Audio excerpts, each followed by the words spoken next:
Hello. Next discuss ചെയ്യുന്നത് fourth difference ആണ്.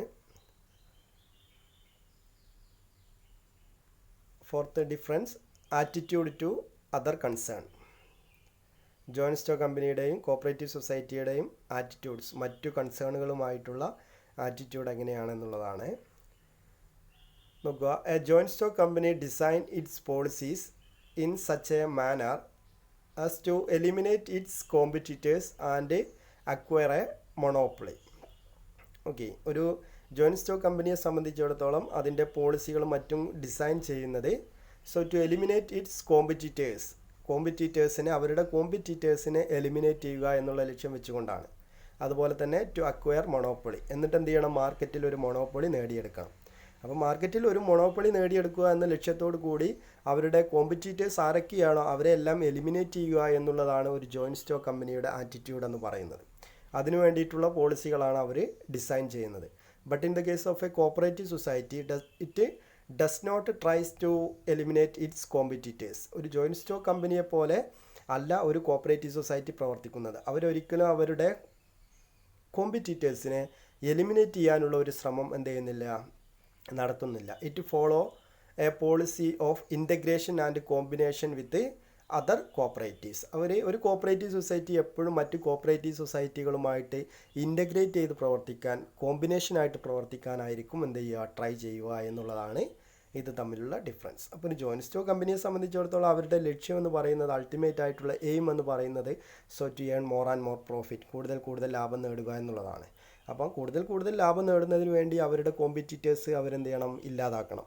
അതുപോലെ തന്നെ മാർക്കറ്റിൽ അവർക്കൊരു കുത്തക നേടിയെടുക്കണം. അപ്പോൾ അതിനുള്ളൊരു ശ്രമമാണ് ഒരു ജോയിൻറ്റ് സ്റ്റോക്ക് കമ്പനി ചെയ്യുക. But in the case of a cooperative സൊസൈറ്റിയുടെ പ്രിൻസിപ്പിൾസ് നമ്മൾ ഡിസ്കസ് ചെയ്തിരുന്നു. അവിടെ നമ്മൾ പറഞ്ഞിട്ടുണ്ട് കോപ്പറേറ്റീവ് സൊസൈറ്റി എന്താണ്, to cooperate with other cooperatives എന്നാണ്. കോപ്പറേറ്റീവ് സൊസൈറ്റിയുടെ ഒരു പ്രിൻസിപ്പിൾ തന്നെ അതാണ്, cooperate with other cooperative societies. ഒരു കോപ്പറേറ്റീവ് സൊസൈറ്റി മറ്റ് കോപ്പറേറ്റീവ് സൊസൈറ്റികളുമായിട്ട് എന്ത് ചെയ്യണം, കോപ്പറേറ്റ് ചെയ്തുകൊണ്ട് മുന്നോട്ട് പോകണം എന്നുള്ളതാണ്. It does not try to eliminate its competitors. അവരവരുടെ കോമ്പറ്റീറ്റേഴ്സിനെ എലിമിനേറ്റ് ചെയ്യാനുള്ള ഒരു ശ്രമവും നടത്തുന്നില്ല. അവരെപ്പോഴും ശ്രമിക്കുക എന്തായിരിക്കും, to integrate with other cooperatives, combination with other cooperatives, മറ്റുള്ള കോപ്പറേറ്റീവ് സൊസൈറ്റികളുമായിട്ട് കോമ്പിനേഷൻ നടത്തുന്നതിന് വേണ്ടിയിട്ടും ഇൻ്റഗ്രേറ്റ് ചെയ്യാനും വേണ്ടിയിട്ടായിരിക്കും ശ്രമിക്കുക. ഇതാണ് fourth difference. Then last share ലിസ്റ്റാണ്. ഓക്കെ, ഇവിടെ ഷെയർ ലിസ്റ്റ് എന്ന് പറയുമ്പോൾ ഒരു ജോയിൻറ്റ് സ്റ്റോക്ക് കമ്പനിയെ സംബന്ധിച്ചിടത്തോളം അതിൻ്റെ ഷെയർ ലിസ്റ്റ് അവർക്ക് ക്ലോസ് ചെയ്യാം.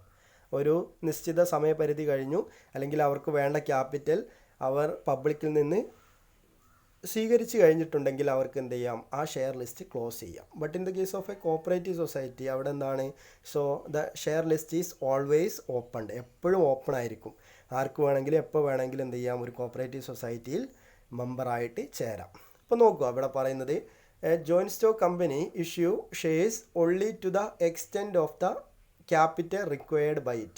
ഒരു ജോയിൻറ്റ് സ്റ്റോക്ക് കമ്പനിയെ സംബന്ധിച്ചിടത്തോളം അവരുടെ ഷെയർ പബ്ലിക്കിന് ഇഷ്യൂ ചെയ്യുന്നത് അവർക്ക് എത്ര ക്യാപിറ്റൽ ആവശ്യമുണ്ടോ അത്രയും സമയത്തേക്കായിരിക്കും. അപ്പോൾ അവർക്കിപ്പോൾ ഒരു 1 lakh rupees ഷെയർ ക്യാപിറ്റൽ വേണം. അപ്പോൾ 1 lakh rupeesന് ആവശ്യമായിട്ടുള്ള ഷെയർ അവർ പബ്ലിക്കിന് ഇഷ്യൂ ചെയ്യുന്നു. പബ്ലിക് ആ 1 lakh rupeesൻ്റെ ഷെയർ വാങ്ങിച്ചു കഴിഞ്ഞിട്ടുണ്ടെങ്കിൽ അവരെന്ത് ചെയ്യും, ആ ഷെയർ അവിടെ ക്ലോസ് ചെയ്യുകയും ചെയ്യും. Okay, once this amount has been subscribed, അവർ പബ്ലിക് അത്രയും ഷെയർ സബ്സ്ക്രൈബ് ചെയ്ത് കഴിഞ്ഞിട്ടുണ്ടെങ്കിൽ the share list is closed. ഒരു എക്സാമ്പിൾ പറയാം. ഇപ്പോൾ എ ലിമിറ്റഡ് എന്ന് പറയുന്ന ഒരു കമ്പനിക്ക് 1 lakh rupees ആവശ്യമുണ്ട്, ഷെയർ ക്യാപിറ്റൽ ആവശ്യമുണ്ട്. അപ്പോൾ അതിന് തുല്യമായിട്ടുള്ള ഇക്വിറ്റി ഷെയറോ പ്രിഫറൻസ് ഷെയറോ ഡിബഞ്ചറോ എന്താണ് അവർ ഇഷ്യൂ ചെയ്യും. ഇപ്പോൾ ഒരു എക്സാമ്പിൾ പറയുവാണ്, ഇപ്പോൾ എ ലിമിറ്റഡ് എന്ന് പറയുന്ന കമ്പനി ഒരു 10,000 equity shares at the rate of ₹10 each. 10,000 equity share issue ചെയ്തു. ഒരു ഷെയറിൻ്റെ വില 10 രൂപയാണ്. അപ്പോൾ 10,000 × 10 1 lakh rupees ആയി. അപ്പോൾ ഇത്രയും ഷെയർ അവർ പബ്ലിക്കിന് ഇഷ്യൂ ചെയ്യുന്നു. ഓക്കെ, 10,000 ഇക്വിറ്റി ഷെയർ ഇഷ്യൂ ചെയ്യുന്നു, ഒരു ഷെയറിൻ്റെ വില 10 രൂപ. അത് പബ്ലിക്കിന് അവർ ഇഷ്യൂ ചെയ്യുന്നു. പബ്ലിക് അത്രയും തന്നെ ഷെയർ 10,000 ഷെയർ ഇഷ്യൂ ചെയ്തു. 10,000 പബ്ലിക്ക് സബ്സ്ക്രൈബ് ചെയ്ത് കഴിഞ്ഞാൽ അവർക്ക് വേണ്ട 1 lakh rupees ആയി. അങ്ങനെ 1 lakh rupees ആയി കഴിഞ്ഞാൽ അവരെന്ത് ചെയ്യും, the share list is closed. അവരുടെ ആ ഇഷ്യൂ ചെയ്തിട്ടുള്ള ഷെയർ ലിസ്റ്റ് അവർ ക്ലോസ് ചെയ്യും. ഇതാണ് ഒരു ഇക്വിറ്റി ജോയിൻറ്റ് സ്റ്റോക്ക് കമ്പനിയെ സംബന്ധിച്ചിടത്തോളം നടക്കുന്നത്. ഓക്കെ, അപ്പോൾ അത് ഓവർ സബ്സ്ക്രിപ്ഷൻ ആണെങ്കിൽ അവരെന്ത് ചെയ്യും, ആ എക്സസ് ആയിട്ട് വന്നിട്ടുള്ള ഷെയർ അവർ റിജക്റ്റ് ചെയ്യുകയും ചെയ്യേണ്ടി വരും. ഇപ്പോൾ 10,000 പബ്ലിക്കിന് ഇഷ്യൂ ചെയ്തു, പബ്ലിക് 12,000 സബ്സ്ക്രൈബ് ചെയ്തു എന്നായിരിക്കുക. 10,000 ഇഷ്യൂ ചെയ്തു, 12,000 അവർ ആക്സെപ്റ്റ് ചെയ്ത് കഴിഞ്ഞാലും കമ്പനിക്ക് എത്രമാത്രം തന്നെ ഇഷ്യൂ ചെയ്യാൻ പറ്റും, ആക്സെപ്റ്റ് ചെയ്യാൻ പറ്റുള്ളൂ? 10,000 മാത്രമേ പറ്റൂ. എക്സ്ട്രാ വന്നിട്ടുള്ള 2,000 ഷെയർ എന്ത് ചെയ്യേണ്ടി വരും? അവർ റിജക്റ്റ് ചെയ്യേണ്ടി വരും. അപ്പോൾ അവർക്ക് ഇഷ്യൂ ചെയ്യുന്നത് അവർ പബ്ലിക് സബ്സ്ക്രൈബ് ചെയ്ത് കഴിഞ്ഞിട്ടുണ്ടെങ്കിൽ അവർ അവരുടെ ഷെയർ ലിസ്റ്റ് ക്ലോസ് ചെയ്യുമെന്ന് അർത്ഥം. But in the case of a joint stock company, ഇവിടെ cooperative society, the share list of a cooperative society is always open. എപ്പോഴും ഓപ്പൺ ആയിരിക്കും. എപ്പോൾ വേണമെങ്കിലും ആർക്കും എന്ത് ചെയ്യാം? ഒരു കോപ്പറേറ്റീവ് സൊസൈറ്റിയുടെ ഷെയർ വാങ്ങിച്ച് അതിലെ മെമ്പർ ആവാം.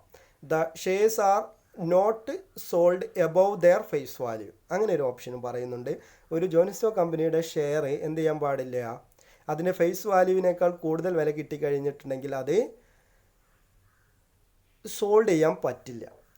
ഒരു ജോയിൻറ്റ് സ്റ്റോക്ക് കമ്പനിയെ സംബന്ധിച്ചിടത്തോളം അവിടെ നമുക്ക് 10 രൂപക്ക് വാങ്ങിച്ച ഷെയർ 12 രൂപക്ക് ആളുകൾക്ക് കൊടുക്കാൻ പറ്റുമെങ്കിൽ നമ്മൾ എന്ത് ചെയ്യുന്നുണ്ട്? ആ ഷെയർ വിൽക്കുന്നുണ്ട് അല്ലേ? പ്രീമിയത്തിന്, ഡിസ്കൗണ്ട്, ഇതെല്ലാം നടക്കുന്നുണ്ട് ഒരു ജോയിൻറ്റ് സ്റ്റോക്ക് കമ്പനിയെ സംബന്ധിച്ചിടത്തോളം അല്ലേ? Issue of discount on issue of shares പഠിക്കുന്നില്ലേ? Premium on issue of shares അല്ലേ? പ്രീമിയത്തിന് ഇഷ്യൂ ചെയ്യാം, ഡിസ്കൗണ്ടിന് ഇഷ്യൂ ചെയ്യാം. അപ്പോൾ അങ്ങനെയുള്ള ഓപ്ഷൻസ് ഒക്കെ ഉണ്ട്. But in the case of a cooperative society ഇവിടെ പറയുന്നത്, so the shares are not sold above their face value. Face വാല്യൂവിനേക്കാൾ കൂടിയ വിലക്ക് എന്ത് ചെയ്യാൻ പറ്റില്ല? ഷെയർ വിൽക്കാൻ പറ്റില്ല. അതായത് പ്രീമിയത്തിന് ഷെയർ വിൽപ്പന നടത്താൻ പറ്റില്ല ജോയിൻറ്റ് സ്റ്റോക്ക് കോപ്പറേറ്റീവ് സൊസൈറ്റിയെ സംബന്ധിച്ചിടത്തോളം. ഷെയർ ലിസ്റ്റ് എപ്പോഴും എന്തായിരിക്കും? Always open. ഓക്കെ, അപ്പോൾ ഡിഫറൻസ് പഠിക്കുമ്പോൾ ഒറ്റ കാര്യം നിങ്ങൾ ഓർത്താൽ മതി. ഒരു ജോയിൻറ്റ് സ്റ്റോക്ക് കമ്പനിയെ സംബന്ധിച്ചിടത്തോളം അതിൻ്റെ ഷെയർ ലിസ്റ്റ് ക്ലോസ് ചെയ്യും.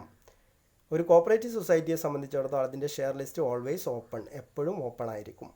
അപ്പോൾ ഇത്രയും കാര്യങ്ങളാണ് ഇതിൻ്റെ ഡിഫറൻസസ് ആയിട്ട് നമുക്ക് പറയാനുള്ളത്.